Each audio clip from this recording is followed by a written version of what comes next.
শোনা যাচ্ছে এখন রাধে রাধে। তাহলে সবাই আমরা গুরুচরণে আশ্রয় নেব, একটু হাত তোলা দিয়ে হরিবল রাধে। সবাই একটু হাত তোলা দিন, যাদের হাত আছে হাত তোলা, তাদের হাত পায়ে তোলার দরকার নাই। রাধে রাধে। আমরা তাল দেবো, তালের মাধ্যমে সবাই একটু হাতে করতাম একসাথে একসাথে।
সবাই একটু হাতটা তুলুন।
সবাই বলবেন বলো হরি, বলো হরি, বলো হরি।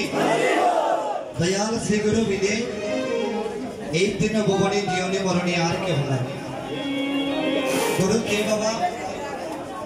যিনি অন্ধকার পথ থেকে জ্ঞানের পথে কামনাকে বলা হয় পরম দয়াল শ্রী গুরুদেব।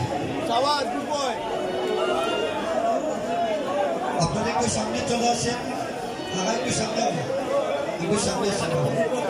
যারা পেছনে আছেন আমরা একটু সামনে আসেন বাবা, সামনে আসেন। অঙ্গে অঙ্গ মিলিতে আসলে বসতে হয়, কারণ আমরা আজকে এক ভক্ত আরেক ভক্তের মিলিত বসে আছি।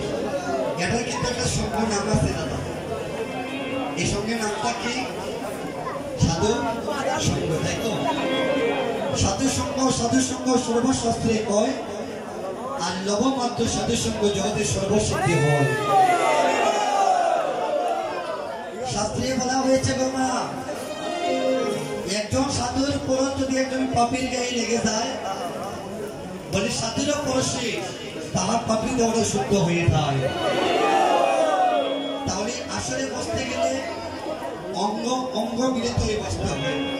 আর বলা তো যায় না বাবা, কোন সাধুর পরশ পাইলে পরে আপনার ওই 84 লক্ষ যদি মানব জন্ম ধন্য হয়ে যায়।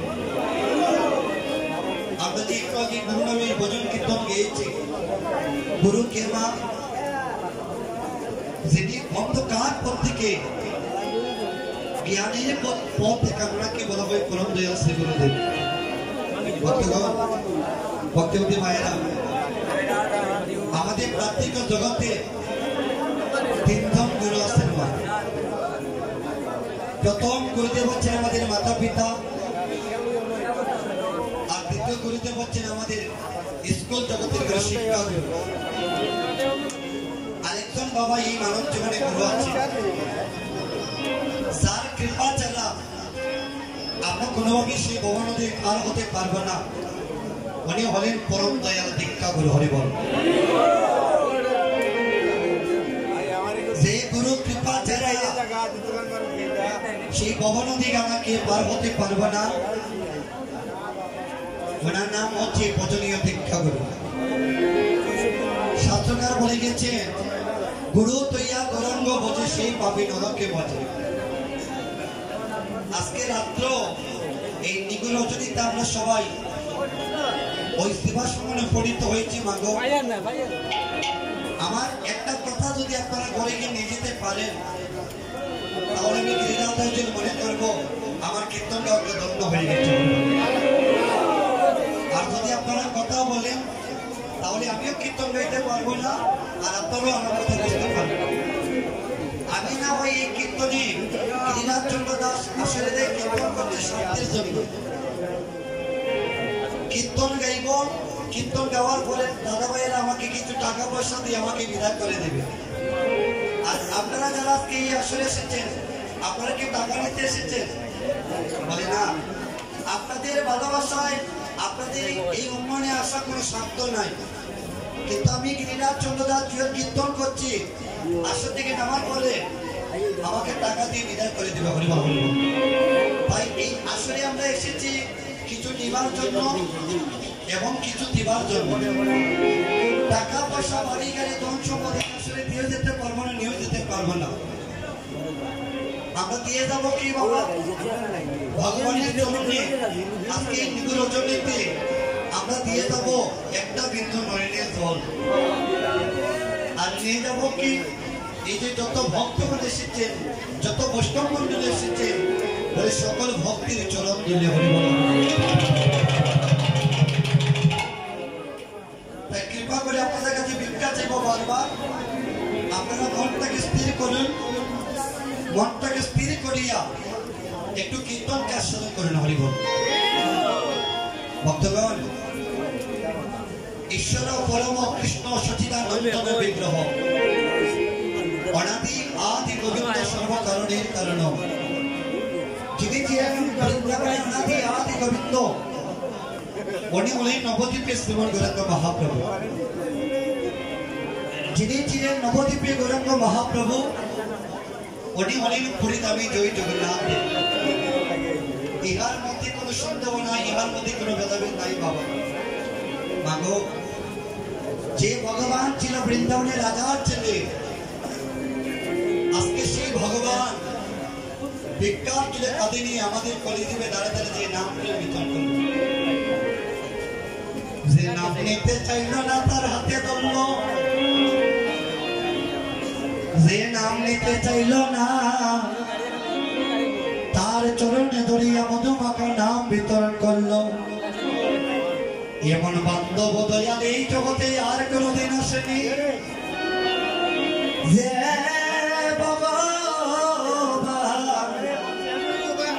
বাইরে কাইয়া প্রেমে যাচ্ছিল, বলি এমন দয়াল এই জগতে নাই আর আসিল। সত্য গিয়েছে, তেতা গিয়েছে, দাপড় গিয়েছে, এই যুগটার নাম কি বাবা? মাগো, এই যুগের নাম কি? জানি আমরা এই যুগের নাম হচ্ছে কলিযুগ। শুধু কলিযুগ বলে না, এটা হচ্ছে ঘুর কলি। এখন আপনারা বলবেন কেমন করে ঘুর কলি হলো? বলি দেখবে, এই জগতে এমন একটা যুগে আমরা বসবাস করছি, এই যুগে পিতার আগে সন্তান মারা যায়। এমন একটা যুগে বসবাস করছি আমরা, মায়ের আগে মেয়ে মারা যায়, পিতার আগে পুত্র মারা যায়। এই জীবনে আজকে আমি ক্রীড়াটার কীর্তন করছি, আসর থেকে নেমে যাবে, বাড়িতে যাবে, একটা সেকেন্ডের গ্যারান্টি নাই বাবা।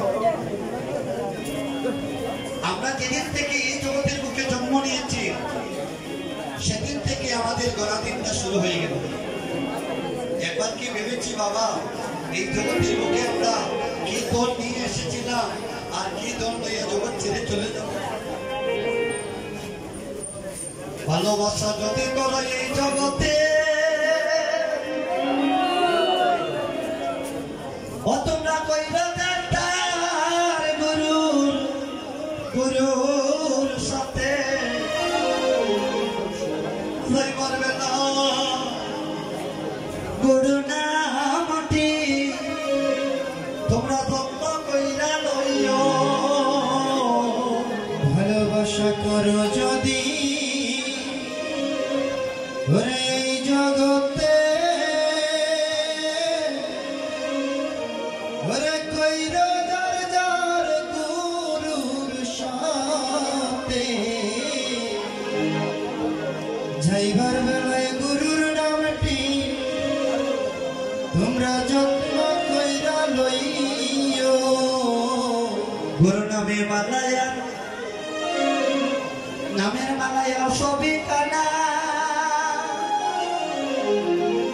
তোমরা নায়ক নিতে ভুল কইল না। যাইবার বেলা গুরু নামটি তোমরা যত্ন কইরা লইও। নামের মালায়া ওরে ছবি খানা, ওরে নায়র নিতে ভুল কইল না। এই গুরু বাবা মহাজনরা কি বলেছেন? গুরু নামের মালায়া ছবি কানা, নায়র নিতে ভুল কইল না।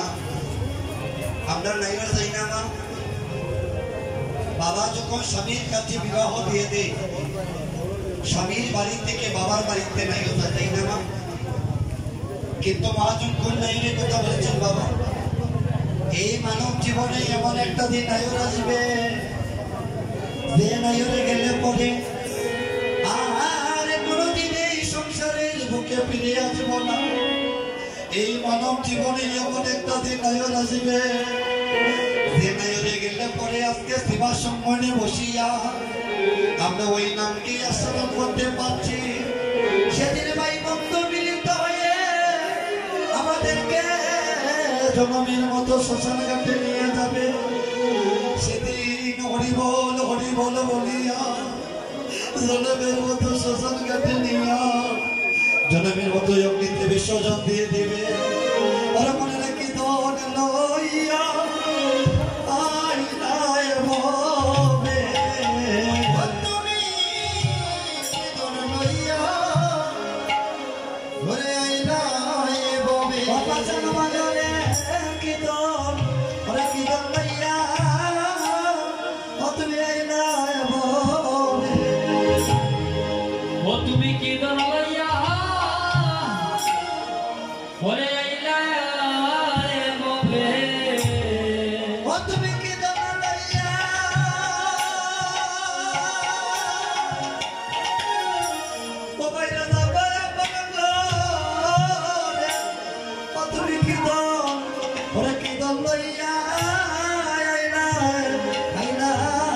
হবে ওরে কি নাম লইয়া যাইবা আপন ঘরে গো ওরে কি নাম লইয়া তুমি আইলা হবে অযদিন ভাই বন্ধু মিলিয়া কত জানে বা তারে বাস কাটিয়া যদি